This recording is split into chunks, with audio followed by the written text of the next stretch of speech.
Welcome Sri Nitin Gadkari, Union Minister for Road Transport and Highways, Government of India, to talk about the building blocks of rising India, and he'll be in conversation with News 18's Kishore Ajwani. Big round of applause for Gadkari ji, please.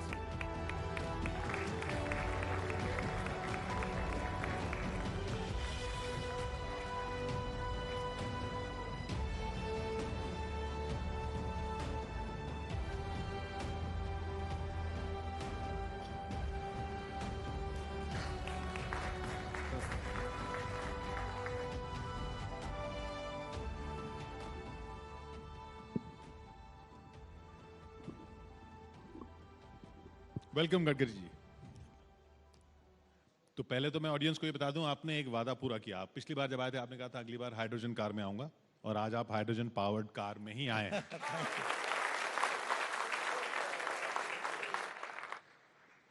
हम लोग hydrogen powered बस में कब आएंगे? अभी तो अशोक लेलैंड और टाटा ने जो उनकी ट्रक और बसेस है वो आईसी इंजन को हाइड्रोजन पे हम चला सकते हैं, ऐसा उन्होंने ऑटो एक्सपो में मॉडल्स लॉन्च किए हैं। मुझे लगता है कि वो दिन दूर नहीं है।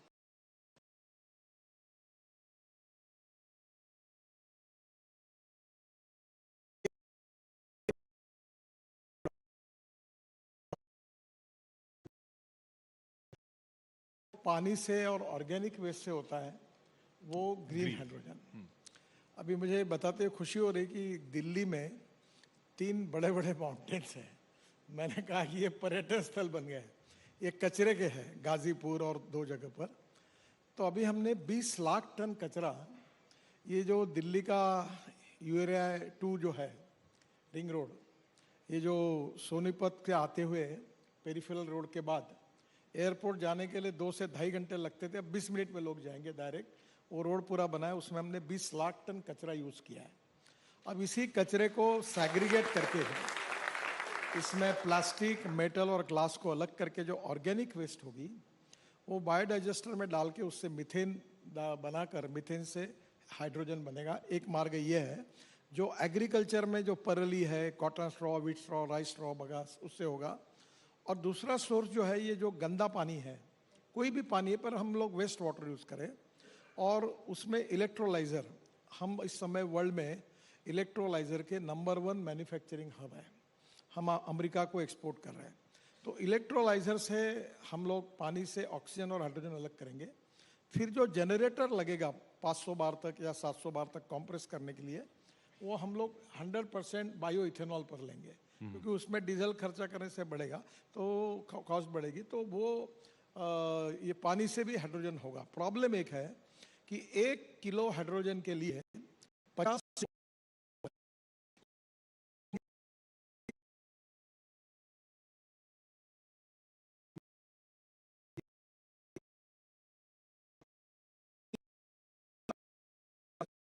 उनको, मैं गया था वहाँ, उन्होंने विदाउट पावर ये बायोमास, बायो वेस्ट से हाइड्रोजन बनाया है।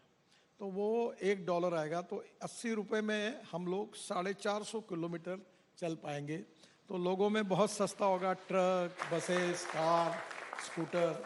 और उसके बाद सबसे बड़ी बात है ना, हवाई जहाज़, बाद में हमारी केमिकल फैक्ट्री, स्टील फैक्ट्री, सब जगह पर हाइड्रोजन हम लोग यूज़ करेंगे। और मैं आपको बताता हूँ, जो हाइड्रोजन मिशन हमारे सरकार ने तय किया है, हम ऊर्जा को आयात करने वाले नहीं, हम ऊर्जा को निर्यात करने वाला देश बनेंगे। ये हमारा प्रयास है। आपने हवाई जहाज की बात की। लोग कह रहे हैं कि आप तो हवाई जहाज़ों का धंधा ठप कर रहे हैं। जो एक्सप्रेसवेज बन रहे हैं अब 2 घंटे में इधर, 4 घंटे में उधर। देखिए, ये बात सही है कि अब इसी साल के अंदर में दिल्ली से देहरादून 2 घंटे में होगा, जयपुर भी 2 घंटे में होगा, तो चंडीगढ़, अमृतसर 4 घंटे में होगा। अब देखो, यहाँ से एयरपोर्ट जाना है 1 घंटा, एयरपोर्ट पे बैठना विमान में जाने के लिए 1 घंटा, वहाँ से जाने के लिए आधा पौन घंटा, और वहाँ से घर जाने के लिए 1 घंटा। अब कौन जाएगा दिल्ली से देहरादून? अगर रोड से डायरेक्ट हम नया रोड बना रहे 2 घंटे में जाएंगे, हरिद्वार में 2 घंटे में जाएंगे, तो कोई जाएगा नहीं। मुझे याद है, मैं 95-2000 में जब मुंबई में मंत्री था, तो जेट एयरवेज की 8 फ्लाइट मुंबई से पुणे के बीच में चलती थी। और जब हमारा मुंबई पुणे एक्सप्रेस हाईवे बन गया, अब अब तो 20 साल हो गए। अब पुणे से मुंबई फ्लाइट बंद हो गई तो अभी है नहीं। तो पर इसका मतलब उनका नुकसान नहीं होगा। वो देहरादून से हैदराबाद, देहरादून से अहमदाबाद, देहरादून से पुणे, देहरादून से जयपुर, तो दूर दूर की फ्लाइट और बढ़ेगी क्योंकि वहाँ 22% ग्रोथ है। जो नज़दीक वाली है वही केवल बंद होगी। तो ये सरकार सड़क बनाती है या सड़क सरकार बनाती है? मुझे तो मालूम नहीं। मैं मिनिस्ट्री ऑफ सरफेस ट्रांसपोर्ट का मंत्री हूँ और मोदी जी के नेतृत्व में हम सड़क बनाने का काम कर रहे हैं।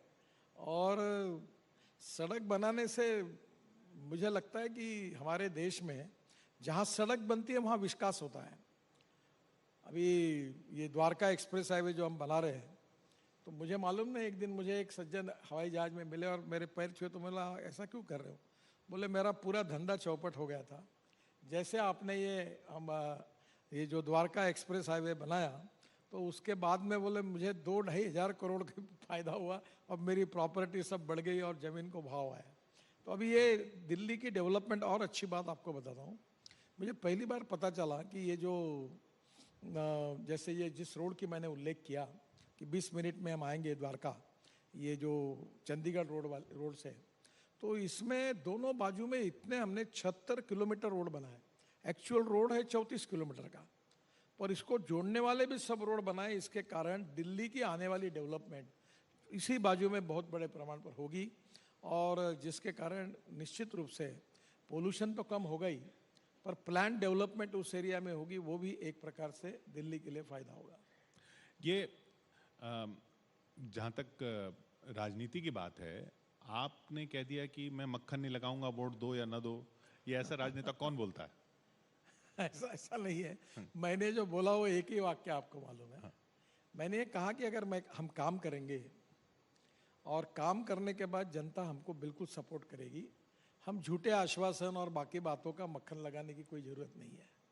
अगर हम प्रत्यक्ष रूप से जनता में काम करेंगे तो जनता निश्चित रूप से हमको समर्थन करेगी। यही बात मैंने कही। ये आपकी लगातार शिकायत रही है कि आपको मिसकोट बहुत किया जाता है, तो मिसकोट ये करने वालों की गलती है या आप होने देते हैं इसलिए? ये आपकी मीडिया इंजीनियरिंग है।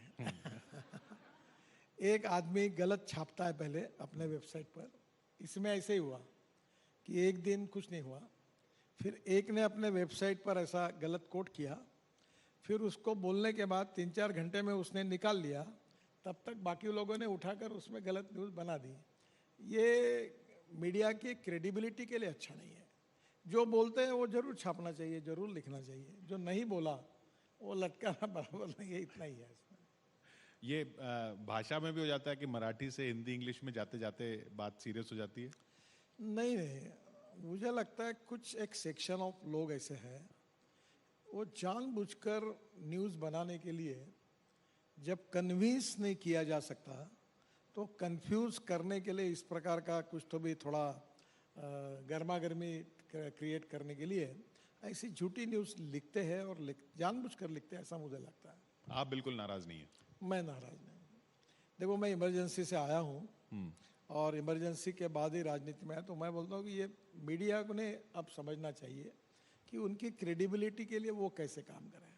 पर जो लिखने का अधिकार है, फ्रीडम ऑफ स्पीच और फ्रीडम ऑफ राइटिंग, ये संविधान ने दिया है, तो मैं उसका सम्मान नहीं करता हूँ।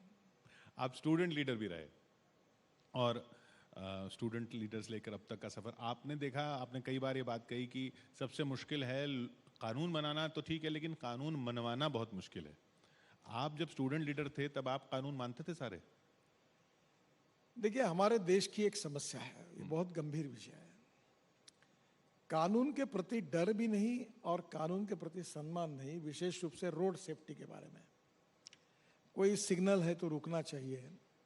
आप विदेशों में जाइए, अगर कोई सीनियर लोग अगर रोड को क्रॉस करते तो तुरंत गाड़ी रुक जाती है, तो दूर से ही, और रेड सिग्नल होगा तो रुक जाते हैं, लेन डिसिप्लिन का पालन करते हैं, हेलमेट पहनते हैं, और विशेष रूप से कभी भी लेन डिसिप्लिन में दूसरे लेन में नहीं घुसते हैं।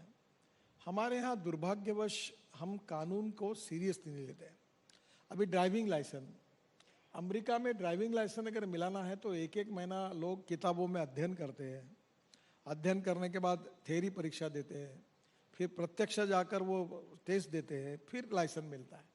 अगर मैंने यहाँ बैठे हुए लोगों को अगर एक सवाल पूछा कि आप में से कितने लोग ऐसे हैं जो आरटीओ में जाकर जिन्होंने परीक्षा दी और ड्राइविंग लाइसेंस प्राप्त किया है, तो कितने हैं? तो बहुत कम हाथ ऊपर आ रहे हैं। अब जो बाकी लोगों के पास भी लाइसेंस है पर वो कैसे मिला होगा? तो कहीं ना कहीं वी नीड सीरियस अप्रोच, क्योंकि देश में 5 लाख एक्सीडेंट हो रहे हैं, 1.5 लाख मौतें हो रही है, और 18 से 34 वयोगट में कम से कम 60% हमारे नए लड़के लड़कियां, यंग टैलेंटेड इंजीनियर्स, डॉक्टर्स, उनका एक्सीडेंट में डेथ हो रहा है। तो मैं ये जरूर कहूँगा कि कानून इसके बारे में, जो रोड सेफ्टी के बारे में, उसका पालन सब लोग करेंगे तो निश्चित रूप से हम अनेक लोगों की जान बचा सकेंगे। और इस समय we are highest in the world. ये अभिमान का विषय नहीं है, दुर्भाग्यवश हम सब के लिए बड़ा दुर्भाग्य का विषय है। और हम सब लोग अगर इसमें ये जो ह्यूमन बिहेवियर है ये अगर बदलेगा तो निश्चित रूप से मुझे लगता है ये प्रॉब्लम रिजॉल्व होगा। पर ये तो दिक्कत फिर एजेंसीज की भी है ना, जैसे आरटीओ की आपने बात की, तो वहां से भी तो दिक्कत है अगर लाइसेंस ऐसे ही मिल जाता है तो। अभी हमने बहुत आरटीओ में 16 ऐसे ये किए हैं कि जो डिजिटल कर दिया है, आपको आरटीओ जाने की जरूरत नहीं, परमिट भी कर दिया है। हम भ्रष्टाचार मुक्त डिजिटल एडमिनिस्ट्रेटिव सिस्टम को लॉन्च करना चाहते हैं, ऑलरेडी हमने लॉन्च किया है। अभी हम स्क्रैपिंग पॉलिसी ला रहे हैं। 15 साल के बाद जो गाड़ियां हैं, गवर्नमेंट ने निर्णय किया कि हम इसको बिल्कुल स्क्रैप करेंगे। और प्राइवेट में भी आज जो नई 10 गाड़ियां जितना पोल्यूशन करती है, वो 15 साल पुरानी एक ट्रक उतना पोल्यूशन करती है। और पोल्यूशन हमारे लिए बहुत बड़ी समस्या है, एयर पोल्यूशन। तो मुझे लगता है कि लोगों का भी अब धीरे धीरे अवेयरनेस बढ़ रहा है और लोग भी हमको सहयोग कर रहे हैं, और लोगों के सहयोग से निश्चित रूप से हमने जो उद्दिष्ट तय किया है हम वो पूरा कर सकेंगे। पोल्यूशन की आपने बात की, आप बार बार कहते हैं पेट्रोल डीजल में खत्म कर दूंगा, पेट्रोल डीजल की गाड़ियां खत्म हो जाएंगी? अभी आपके पीछे में चल रहा है, हम लोग ये जो मैंने रोड बताया पानीपत के बाद, वहाँ से एक इलेक्ट्रिक हाईवे बना रहे हैं जो केबल होगी जैसे रेलवे की होती है ना, और डायरेक्ट जयपुर तक ले जाएंगे। और ट्रॉली बस होती है, 2 बसें जोड़कर, बिजनेस क्लास अच्छी क्वालिटी की, उसका टिकट रेट डीजल बस से 30% कम होगा और कंफर्ट से लोग जा पाएंगे। क्योंकि हिंदुस्तान में हमारी 2 समस्या है। वो इलेक्ट्रिक चलेगी बस? हाँ, इलेक्ट्रिक पे चलेगी, इलेक्ट्रिक पे ट्रक चलेगा। अभी इलेक्ट्रिक का ट्रक आ रहा है, इलेक्ट्रिक की बसेस आ रही, इलेक्ट्रिक का ट्रैक्टर आ रहा है, इलेक्ट्रिक की स्कूटर आ गई, इलेक्ट्रिक की ऑटो रिक्शा आ गई, इलेक्ट्रिक की कार पॉपुलर हो गई। 1-1 साल की वेटिंग लिस्ट हुई। ये कब से चलेगी दिल्ली से जयपुर? ये अभी प्रोसेस में है, क्योंकि इसमें हमने 2 कंपनियों से टेक्नोलॉजी की बात की है। वो 2024 से पहले नहीं? अभी तो मैं गारंटी नहीं दे सकता पर काम उसके पहले चालू हो जाएगा, शायद पूरा भी होगा। और उसमें जो आप कह रहे हैं कि ये इलेक्ट्रिक बसें चलेंगी, इलेक्ट्रिक रोड, मतलब एक तरह से रोड होगा ऐसा जिसमें कनेक्शन होगा वायर का? नहीं, 2 प्रकार की है। अब देखिए, मुंबई में डबल डेकर इलेक्ट्रिक बस मैंने लॉन्च की, इलेक्ट्रिक लग्जरी बसेस लॉन्च की, और पूरे शहरों में अब इलेक्ट्रिक बस आ गई। हमारे देश में 1.5 लाख बसेस है, और अगर हम पब्लिक ट्रांसपोर्ट अगर कंफर्ट्स मिलेंगे, स्पीड अच्छी होगी, एसी होगा, बिजनेस क्लास जैसी सीटें होगी, तो हमारी ये 1.5 लाख की संख्या 10 लाख तक जा सकती है। यूरोप में आप डबल डेकर बस जो टूरिस्ट जाते हैं, कितनी सुंदर है। और एक इसमें सबसे बड़ा इकोनॉमिक्स ऐसा है कि एक डीजल की बस जब चलती है तो उसका पर किलोमीटर खर्चा 115 रुपये है। वही अगर इलेक्ट्रिक बस जो लिथियम आयन वाली चल रही है, उसका खर्चा हमने टेंडर निकाला 5,500 बसों के लिए, तो 39 रुपीज़ पर kilometre for non AC bus and 41 rupees पर किलोमीटर फॉर एसी बस। तो हम एग्जिस्टिंग टिकट के रेट भी कम करके 25% हम प्रॉफिट में चला सकते हैं। दूसरी एक इम्पॉर्टेंट चीज़ है, हमारे स्टेट ट्रांसपोर्ट सब लॉस में है, कोई प्रॉफिट में नहीं है। साउथ की ट्रांसपोर्ट कुछ तो भी ठीक है, बाकी जगह तो पूछो मत। ऐसा है कि हॉर्न छोड़कर सब बचता है बस में, ऐसी बस की हालत है। तो अभी क्या होगा, डीजल की चोरी करना आसान है, इलेक्ट्रिक की चोरी नहीं होगी। और दूसरा, हमने एक मॉडल ऐसा तैयार किया है कि बस में चढ़ते समय आप कार्ड दिखाओगे, वहाँ कैमरा लगा रहेगा, उतरते समय कार्ड दिखाओगे, जितना आपने प्रवास किया उतना ही पैसा आपके बैंक अकाउंट से निकल जाएगा। तो पैसा देने का कोई कारण है नहीं, तो चोरी नहीं होगी। और 2 बातें होगी तो बसेस प्रॉफिट में आएगी।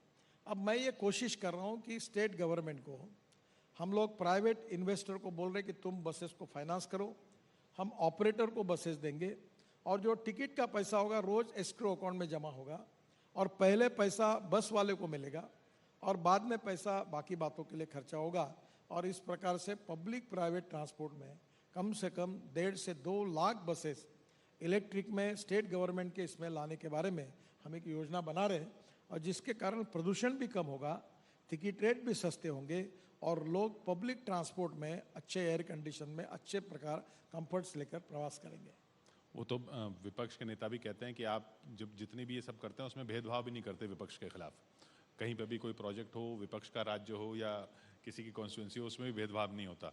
तो ये जो आपका कनेक्ट है सब वर्गों से, चाहे राजनीतिक वर्ग हो चाहे सामाजिक वर्ग हो, आपको कभी ऑफर नहीं आया कि आप कांग्रेस में आ जाइए जब कांग्रेस पावर में थी? देखिए, पहली बात तो ऐसी है कि प्रधानमंत्री जी ने भी कहा है कि सबका साथ, सबका विकास और सबका प्रयास। दूसरा, ये देश किसी पार्टी का नहीं है, कोई डिस्ट्रिक्ट, कोई रोड, ये देश की जनता का है।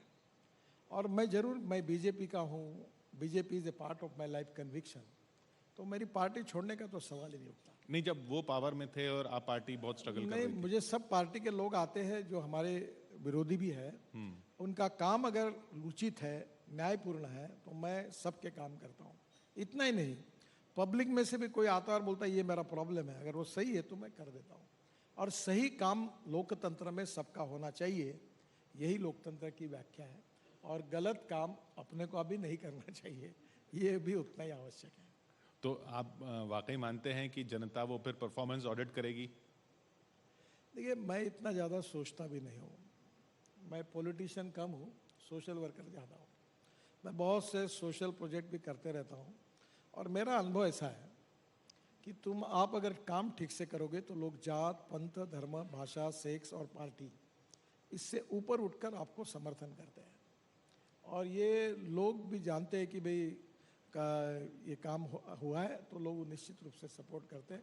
और इसलिए पॉलिटिक्स ऑफ परफॉर्मेंस ये सबसे इम्पॉर्टेंट है। और दूसरा, मेरा एक प्रिंसिपल है कि financial audit is very important, but performance audit is more important than financial audit. तो हम कितना काम कर पाएंगे, कितने समय में कर पाएंगे, कितने सस्ते में कर पाएंगे। एक जोजिला टनल बना रहे हैं हम लोग, उसकी एस्टिमेटेड कॉस्ट 12,000 करोड़ थी। हम लोग ने 1 साल मेहनत की, एसोसिएशन वालों के साथ साल भर सेमिनार होते रहे, मेहनत करते रहे, टेक्नोलॉजी में किया। आपको ताज्जुब होगा, हमने जोजिला टनल में 5,000 करोड़ बचाए और आज स्थिति ऐसी है कि लगभग 70% काम पूरा होगा। और मैं अभी वहाँ झेड़मोर टनल और बाकी इसके इनॉग्रेशन के लिए भी अप्रैल में जा रहा हूँ। और जम्मू से श्रीनगर भी हम बहुत टनल बना रहे हैं, उसमें से कुछ टनल है, जम्मू का रिंग रोड है। तो मुझे लगता है कि काम अच्छा करेंगे तो कोई भी व्यक्ति समाज का अच्छे काम के लिए सपोर्ट करता है, ये समाज का स्वभाव है।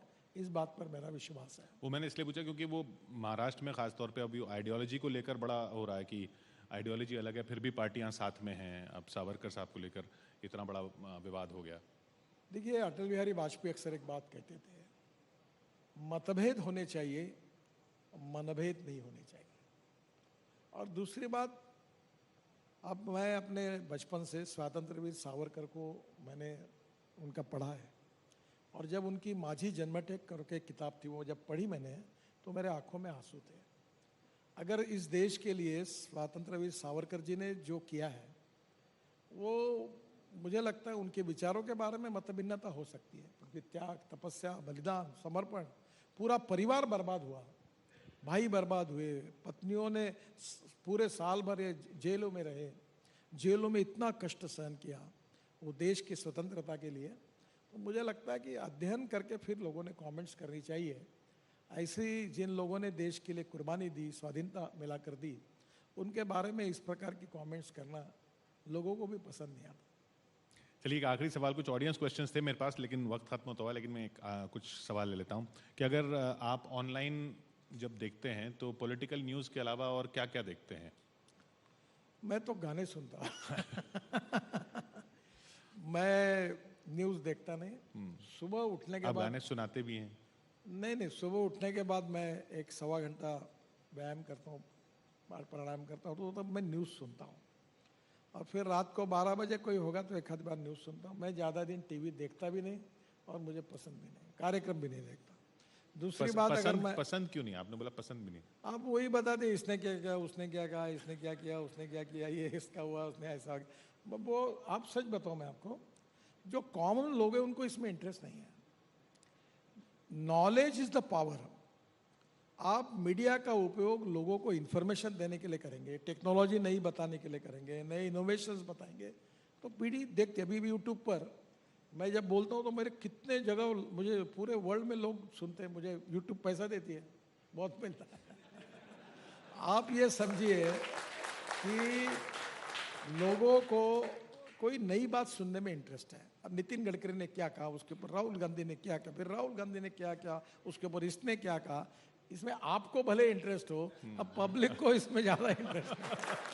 अब ये दिल्ली का कचरा, आप ये करिए कि 20 मीटर गाजीपुर की टेकड़ी नीचे हो गई और पूरा कचरा रोड में डाला। अब उस पर एक कार्यक्रम करिए कि वेस्ट टू वेल्थ।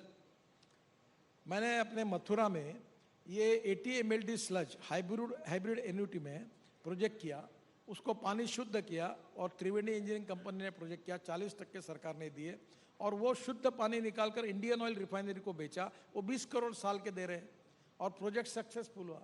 तो ऐसी बहुत सी इनोवेटिव बातें अलग अलग फील्ड में है, आप वो बताएंगे तो निश्चित रूप से लोग ज़्यादा सुनेंगे। जी, तो इसी नोट पर हम उन कचरे के पहाड़ों में न जाके इन कचरे के पहाड़ों की बात पर ही यहाँ खत्म करते हैं। बहुत बहुत शुक्रिया आपका हमारे साथ Thank you very जुड़ने much. के लिए। नमस्कार। Nitin Gadkari. Ladies and gentlemen, big round of applause for Shri Nitin Gadkari.